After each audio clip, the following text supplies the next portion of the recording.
दोस्तों एक बार फिर हम आपके सामने एक नई वीडियो लेकर हाजिर हैं जिसका नाम थोर रैग्नारोक है, जिसे हम आज एक्सप्लेन करने वाले हैं। इस मूवी की IMDb रेटिंग 7.9 है। ये MCU की 17th मूवी है और ये मूवी 3 नवंबर 2017 को रिलीज हुई थी। अगर आपने इससे पहले वाली मार्वल्स मूवीज नहीं देखी तो उसका लिंक नीचे डिस्क्रिप्शन में दिया गया है, आप जाके वहाँ चेक कर सकते हैं। चलिए देर न करते हुए वीडियो को शुरू करते हैं। हेलो एवरीवन, आपका स्वागत है मॉनिटर मी चैनल में। दोस्तों वीडियो शुरू करने से पहले जिसने भी हमारे चैनल को सब्सक्राइब नहीं किया है, प्लीज हाथ जोड़ के रिक्वेस्ट है सब्सक्राइब कर लें ताकि आपका प्यार हमारे साथ बना रहे। दोस्तों ये मूवी सोकोविया में हुई लड़ाई के 2 साल के बाद की कहानी है, जिसमें थोर पूरे ब्रह्मांड में इन्फिनिटी स्टोन को ढूंढ रहा होता है, लेकिन उसे एक भी इन्फिनिटी स्टोन नहीं मिलता।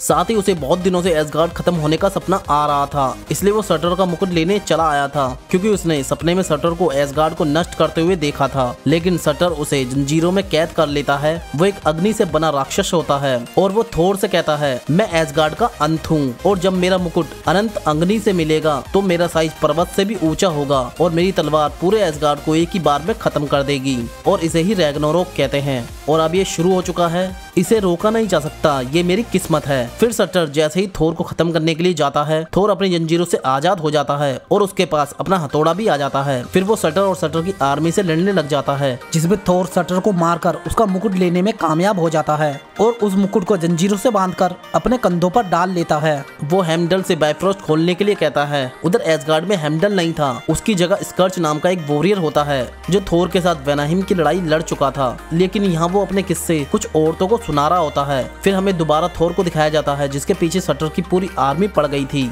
साथ ही सर्टर का पालतू जानवर भी उसके पीछे पड़ा होता है, लेकिन थोर उसके मुंह में अपना हथौड़ा रख देता है, जिससे उसका मुंह जमीन से चिपक जाता है। फिर वो बार बार हेमडल को आवाज लगाता है, जिससे स्कर्च को पता चल जाता है और वो बाइफ्रोस्ट का रास्ता खोल देता है। फिर थोर एसगार्ड वापस आ जाता है और स्कर्च से पूछता है कि तुम कौन हो और हेमडल कहाँ है। स्कर्च बताता है कि हेमडल ने एसगार्ड से गद्दारी की थी, इसलिए उसे इस काम से निकाल दिया गया है और उसकी तलाश जारी है और हम साथ साथ वेनाइम की लड़ाई लड़ चुके हैं। इसके बाद थोर यहाँ से उड़ता हुआ सीधा महल पहुंच जाता है, जहाँ लोकी का बहुत बड़ा स्टैचू लगा होता है, जिसे देखकर वो हैरान हो जाता है। साथ ही वहाँ लोकी ओडिन का बेस बदलकर बैठा होता है और वहाँ कोई भी उसे पहचान नहीं पाता। यहाँ वो एक नाटक देख रहा होता है जो थोर और लोकी पर बेस था। ये सब थोर भी देख रहा होता है और उसे पता चल जाता है कि ये ओडिन नहीं, ओडिन की शक्ल में लोकी है। वो उसकी असलियत सबके सामने लाने के लिए अपने हथौड़े को सामने की ओर फेंक देता है और खुद ओडिन के पीछे जाके खड़ा हो जाता है। जब हथौड़ा वापस आ रहा होता है तो लोकी अपनी असली शक्ल में आ जाता है, क्योंकि लोकी को पता था कि हथौड़ा किसी भी कीमत पर थोर के हाथों में जरूर जाएगा, इसलिए वो डर जाता है और अपने असली बेस में आ जाता है। फिर थोर उससे पूछता है पिताजी कहाँ पर है। तब लोकी उसे बताता है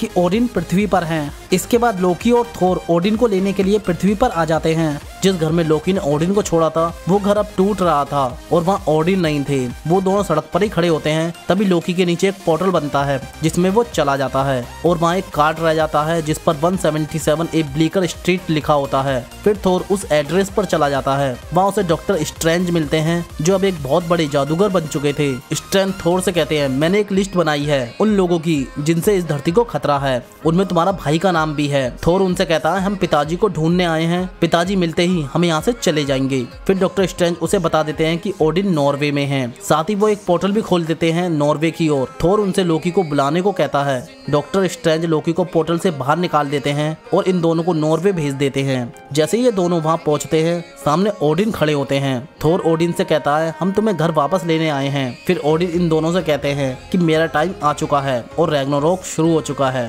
तभी थोर उन्हें बताता है कि उसने सर्टर को मार दिया है और उसका मुकुट एसगार्ड में सुरक्षित है। वो बताते हैं, रैग्नारोक को रोका नहीं जा सकता, मेरी सांसों का चलना उसे रोके हुए था। वो मौत की देवी और खून की प्यासी है। जब वो मेरे कंट्रोल से बाहर हो गई तो मैंने उसे हमेशा के लिए कैद कर दिया। उसका नाम हेला है। वो मेरी पहली संतान और तुम्हारी बड़ी बहन है और उसकी सारी शक्तियाँ एसगार्ड से है, इसलिए अगर वो एक बार एसगार्ड पहुंच गई तो उसे हरा पाना नामुमकिन है। इतना कहकर ओडिन हमेशा के लिए चले जाते हैं। उनके जाने के बाद इस जगह पर हेला आ जाती है और वो इन दोनों को अपने सामने झुकने को कहती है। तभी थोर उस पर अपना हथौड़ा फेंक कर मारता है, लेकिन वो इस हथौड़े को अपने एक हाथ से पकड़ लेती है और उसके कई सारे टुकड़े कर देती है। वो ऐसा इसलिए कर पाई क्योंकि थोर से पहले यह हथौड़ा हेला के पास था। साथ ही वो इस हथौड़े और थोर से बहुत शक्तिशाली होती है। हथौड़े को टूटता देख लोकी घबरा जाता है और बायफ्रोस्ट को खोलने का ऑर्डर दे देता है। फिर लोकी और थोर बायफ्रोस्ट के रास्ते जा रहे होते हैं, लेकिन हेला इन दोनों का पीछा कर रही होती है। तभी इनमें बायफ्रोस्ट के अंदर ही फाइट शुरू हो जाती है। फाइट के दौरान वो एक एक करके किसी दूसरी दुनिया में चले जाते हैं।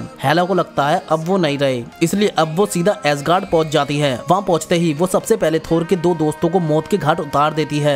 स्कर्स भी वहीं होता है। वो ये सब देखकर हेला के सामने झुक जाता है, जिससे वो उसे नहीं मारती बल्कि उसे अपना सैनिक बना लेती है। फिर हेला एसगार्ड की आर्मी के पास चली जाती है और उनसे कहती है अब मैं तुम्हारी रानी हूँ, क्योंकि ओडिन और थोर अब नहीं रहे। लेकिन एसगार्ड की सेना उनके सामने झुकने और उन्हें अपनी रानी मानने से मना कर देती है। तभी इस जगह पर फाइट शुरू हो जाती है। हेला पूरी एसगार्डियन आर्मी को अकेले ही मार गिराती है। वो एक भी शख्स को यहाँ जिंदा नहीं छोड़ती। फिर इस जगह पर स्कर्च भी आ जाता है, जो ये सब देखकर मन ही मन दुखी होता है। लेकिन अगर वो भी बगावत करता तो उन्हीं की तरह वो भी मारा जाता, इसलिए वो चुपचाप हेला का साथ दे रहा था। फिर वो दोनों महल में चले जाते हैं। महल में बहुत सी पेंटिंग बनी होती है, लेकिन हेला जैसे ही छत की ओर बनी उन पेंटिंग पर वार करती है तो उसकी छत नीचे आकर गिर जाती है। फिर उन पेंटिंग के नीचे एक और पेंटिंग निकलती है, जो हेला, ओडिन और उसकी आर्मी की होती है, जिसे ओडिन ने सबसे छुपा के रखा हुआ था। इसलिए ओडिन ने इस पेंटिंग के ऊपर एक और पेंटिंग बनवा दी थी, ताकि किसी को भी हेला के बारे में पता ना चले। साथ ही उन्होंने हमेशा के लिए हेला को कैद कर लिया था,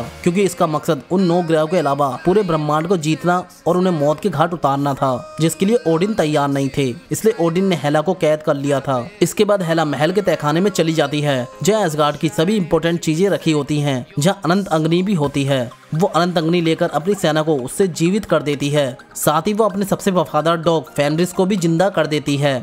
उधर थोर बायफ्रोस्ट के रास्ते एक सकार नाम के प्लानेट पर पहुंच जाता है, जो एक तरह से गार्बेज प्लानेट था। वहाँ पूरे ब्रह्मांड का कचरा इकट्ठा होता था और इस जगह पर किसी भी तरह का कोई कानून नहीं चलता था। तभी थोर के पास एक जहाज आता है और उसमें से कुछ अजीब से एलियन निकलते हैं, जो उसे पकड़ने के लिए उस पर हमला कर देते हैं। वो उसे एक आयरन नेट के जाल में फंसा देते हैं। तभी इस जगह पर एक और शिप आ जाता है, जिसमें से एक लड़की निकलती है जिसका नाम 142 होता है और वो एक वैल्क्री होती है।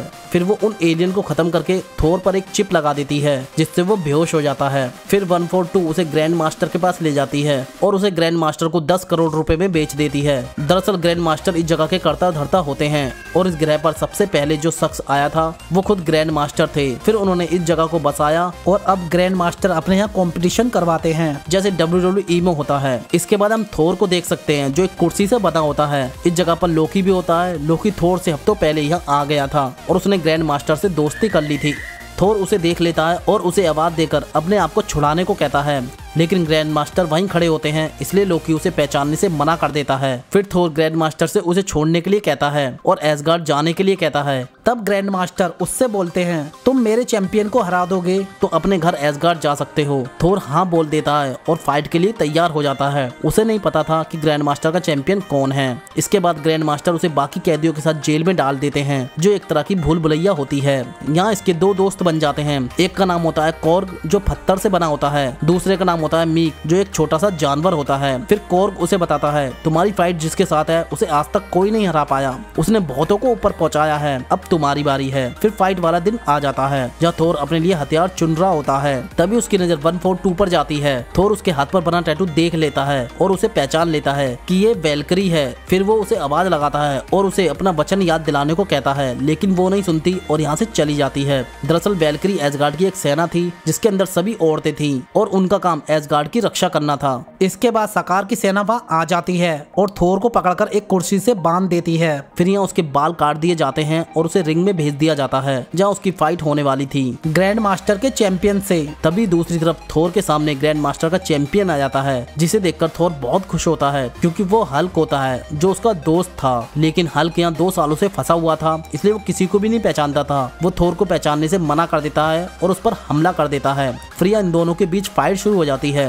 हल्क उसे धोबी के कपड़े की तरह धो डालता है और उस पर लगातार अपने घूंसों की बारिश कर रहा होता है। तभी थोर में बिजली की शक्ति आ जाती है और वो हल्क को उससे उड़ा देता है। फिर थोर जैसे ही हल्क को दोबारा मारने वाला होता है, तभी ग्रैंड मास्टर उसे अपनी मशीन से बेहोश कर देते हैं, क्योंकि वो नहीं चाहते थे उनका चैंपियन हार जाए। थोर के बेहोश होते ही हल्क को मौका मिल जाता है और वो बहुत ऊपर जाकर उस पर कूदने वाला ही होता है। तभी थोर की आंख खुल जाती है और वो अपने एक हाथ को ऊपर कर देता है। फिर भी हल्क उस पर कूद जाता है और उसे बेहोश कर देता है। उधर एसगार्ड में हेला स्कर्ज को एक हथियार दे देती है और उसके साथ बाइफ्रोस्ट के पुल को खोलने चली जाती है ताकि वो दूसरे ग्रह पर जाके उस पर हमला कर सके। जब हेला स्कर्ज को लेकर वहाँ पहुँचती है तो वहाँ पर वो तलवार नहीं होती जिससे बाइफ्रोस्ट का पुल खुलता है। उसे पहले ही वहाँ से हेमडल ने चुरा लिया था और उसके पीछे हेला के आदमी पड़े हुए थे। वो हेमडल पर हमला कर देते हैं लेकिन हेमडल अपनी तलवार से उन्हें चीर कर रख देता है और अपने लोगों को सही सलामत पूर्वजों के महल में ले जाता है जहाँ सभी एसगार्ड के लोग छुपे होते हैं क्योंकि इनके पीछे हेला पड़ी थी। इसके बाद थोर को हम हल्क के रूम में देख सकते हैं जहाँ थोर कुछ देर पहले बेहोश पड़ा हुआ था। यह हल्क नहा रहा होता है, तभी थोर उससे पूछता है तुम यहाँ कैसे आए। हल्क इशारा करके बताता है कि वो क्वीन जेट से आया है। साथ ही वो उसे क्वीन जेट को दिखाने के लिए नंगा ही पानी से बाहर आ जाता है और थोर को क्वीन जेट दिखा देता है जो इस बिल्डिंग के सामने कचरे में पड़ा हुआ था। थोर उसे देखकर खुश हो जाता है और वो उसे एसगार्ड चलने के लिए कहता है लेकिन हल्क मना कर देता है। फिर थोर अकेला ही बाहर जा रहा होता है। वो जैसे ही इस रूम से बाहर निकलता है उसे एक बहुत जोरदार करंट लगता है जिससे वो बेहोश हो जाता है। फिर थोर होश में आते ही सोचने लगता है कि यहाँ से कैसे निकलूं, इसलिए वो आंखें बंद करके हेमडल से बात करता है और एसगार्ड में क्या हो रहा है ये पूछता है। हेमडल उसे अपनी आंखों की शक्ति से एसगार्ड को दिखाता है। फिर थोर हेमडल से यहाँ से निकलने का रास्ता पूछता है तो वो बताता है कि सबसे बड़ा चुल्लो। उसका इशारा हल्क की ओर होता है। तब थोर हल्क को समझाता है कि एसगार्ड खतरे में है और उसे उसकी मदद चाहिए। वो तैयार हो जाता है। थोर सबसे पहले हल्क से 142 को बुलाने के लिए कहता है ताकि उससे अपने गले पे लगी गैजेट की मशीन को ले सके। हल्क 142 को बुला लेता है। थोर उससे एसगार्ड की मदद करने को कहता है लेकिन वो साफ साफ मना कर देती है। जब वो जा रही होती है तो वो कहता है कि ओडिन अब नहीं रहे, एसगार्ड पर हेला ने कब्जा कर लिया है। लेकिन 142 बताती है कि उसने एक बार हेला से फाइट की थी जिसमें उसने अपना सब कुछ गवा दिया, इसलिए वो मदद करने से मना कर देती है। लेकिन थोर बातों बातों में चिप की मशीन को चुरा लेता है और अपने ऊपर लगी चिप को हटा देता है। फिर थोर अकेला ही खिड़की को तोड़कर यहाँ से क्वीन जेट पर चला जाता है। वो क्वीन जेट को स्टार्ट भी कर देता है। तभी इसके पीछे पीछे हल्क भी क्वीन जेट पर आ जाता है और वो पूरे क्वीन जेट की बैंड बजा देता है। थोर उस प्लेन को बंद करने की कोशिश करता है तो वो एक एक करके सारे बटन दबा देता है जिससे उस प्लेन के अंदर नताशा की वीडियो ऑन हो जाती है जिसे देखकर हल्क ब्रूस में ट्रांसफॉर्म हो जाता है। ब्रूस 2 सालों के बाद आया था इसलिए वो नताशा और सोकोविया की बात करता है। ब्रूस को सोकोविया के बाद क्या हुआ उसे कुछ भी याद नहीं, इसलिए थोर उसे सब कुछ बता देता है। फिर ये दोनों एक नए प्लेन को ढूंढने निकल जाते हैं। इसके बाद ग्रैंड मास्टर बहुत गुस्से में होते हैं क्योंकि उनका चैंपियन चोरी हो चुका था,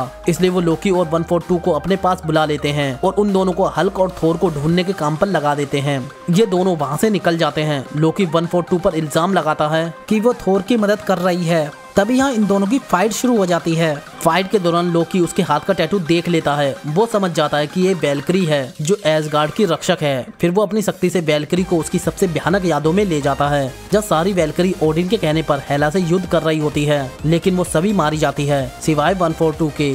फिर वो उस याद से बाहर आ जाती है और लोकी पर हमला कर उसे बेहोश कर देती है और वो यहाँ से निकलकर सीधा थोर और हल्क के पास पहुँच जाती है और उन दोनों को अपने साथ लेकर लोकी के पास आ जाती है जो जंजीरों से बंधा होता है। 142 बार बार ब्रूस के बारे में पूछती है कि ये कौन है। थोर कहता है ये मेरा दोस्त है। अभी भी 142 को ब्रूस की असलियत का पता नहीं होता। इसके बाद ये तीनों यहाँ से निकलने का प्लान बनाते हैं। थोर कहता है हमें जल्दी पहुँचना है तो हमें उस शैतानी सुरंग से जाना होगा। 142 कहती है हमें बहुत मजबूत जहाज चाहिए जो इस सुरंग का प्रेशर झेल सके और ऐसे प्लेन सिर्फ ग्रैंड मास्टर के पास है। तभी लोकी कहता है मैं महल के अंदर घुसने का रास्ता जानता हूँ और मैं तुम्हारी मदद कर सकता हूँ। फिर ये तीनों भी तैयार हो जाते हैं। सबसे पहले वैल्करी सभी कैदियों के लगे कंप्यूटर चिप को खराब कर देती है और उन सबको आजाद कर देती है ताकि वो उनका साथ दे सके। थोर और लोकी ग्रैंड मास्टर के सभी आदमियों को मारकर प्लेन के पास पहुंच जाते हैं। लोकी थोर को धोखा देकर उसे फंसाने की कोशिश कर रहा होता है, लेकिन थोर को पहले ही पता था कि ऐसा कुछ करेगा, इसलिए उसने लोकी पर वो चिप लगा दी थी। जैसे ही वो उसे धोखा देने वाला होता है, थोर मशीन से उसे जोरदार झटका दे देता है और अकेला ही ग्रैंड मास्टर का प्लेन लेकर चला जाता है। ये बात ग्रैंड मास्टर को भी पता चल जाती है और उनके जहाज थोर के जहाज के पीछे पड़ जाते हैं। तभी वैल्करी अपना जहाज लेकर आ जाती है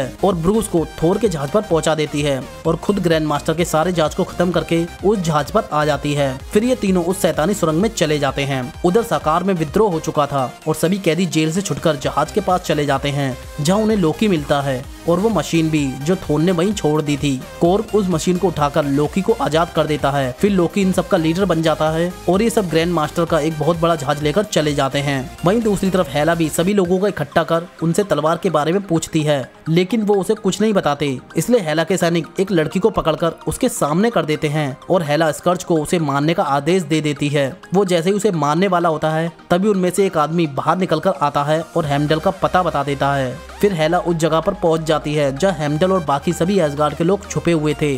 वो जैसे ही उस महल के अंदर जाती है वहाँ कोई नहीं मिलता, क्योंकि हेमडल ने उसे आते हुए देख लिया था और उसने पहले ही अपने लोगों को यहाँ से निकाल लिया होता है। इसके बाद थोर, ब्रूस और वैल्करी ये तीनों भी एसगार्ड पहुंच जाते हैं। थोर हेला को रोकने के लिए महल चला जाता है और महल के अंदर उसका इंतजार करता है। तभी हेला भी महल में आ जाती है और वहाँ उन दोनों की फाइट शुरू हो जाती है। फाइट के दौरान हेला थोर पर हमला कर उसकी एक आंख को घायल कर देती है। वहीं दूसरी तरफ हेमडल सब लोगों को लेकर बायफ्रोस्ट पुल को पार कर रहा होता है। तभी उसके सामने हेला का खूंखार जानवर आ जाता है और इन सब के पीछे स्कर्च और हेला की सेना होती है। वो दोनों तरफ से हेमडल और एसगार्ड के लोगों को घेर लेते हैं और उन पर अटैक शुरू कर देते हैं। वो डॉग हेमडल को मारने के लिए उसकी ओर दौड़ पड़ता है। हेमडल की मदद करने और एसगार्ड के लोगों को बचाने के लिए वैल्करी और ब्रूस शिप लेकर आ जाते हैं। वैल्करी शिप में लगी मशीन गन से उस डॉग पर अटैक करती है, लेकिन उसे कुछ नहीं होता। ये देखकर ब्रूस वैल्करी के पास आ जाता है और उससे कहता है, तुम जानना चाहती थी कि मैं कौन हूँ? ये कहकर वो शिप से उस डॉग के सामने कूद जाता है, जिससे वो हल्क में बदल जाता है।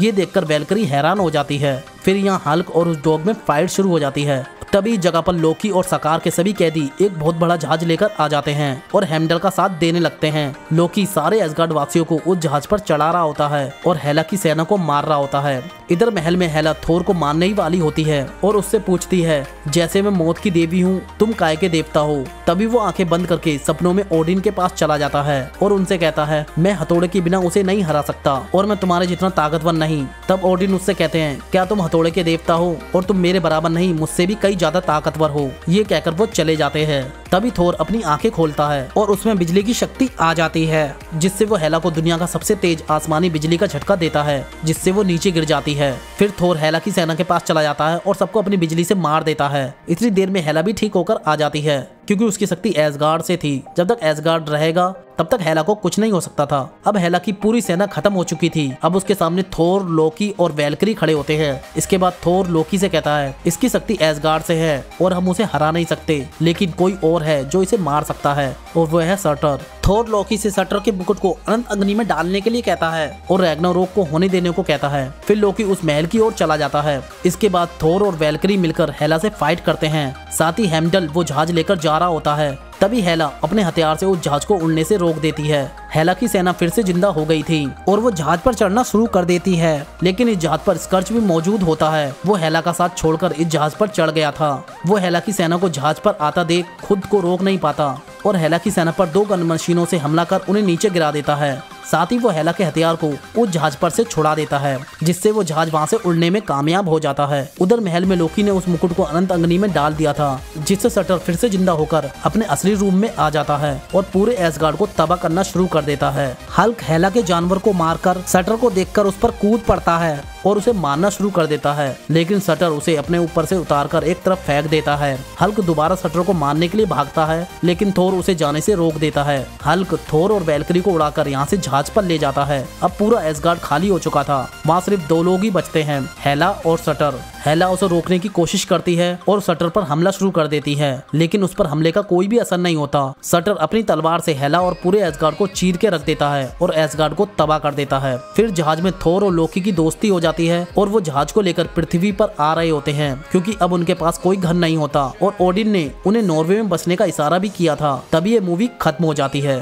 फिर हमें इसके पोस्ट क्रेडिट सीन में थोर और लोकी को दिखाया जाता है, जो जहाज पर खड़े होकर बातें कर रहे होते हैं। तभी इनके जहाज के सामने एक बहुत ही विशालकाय जहाज आ जाता है। अब ये किसका है, ये हमें आने वाली मार्वल्स मूवीज में पता चलेगा। दोस्तों, वीडियो अच्छी लगी हो तो प्लीज इस वीडियो को लाइक, सब्सक्राइब और शेयर करना ना भूलें। साथ में बेल आइकन भी दबा दें, जिससे हमारी आने वाली वीडियो आप तक सबसे पहले पहुंच सके। Thank you guys.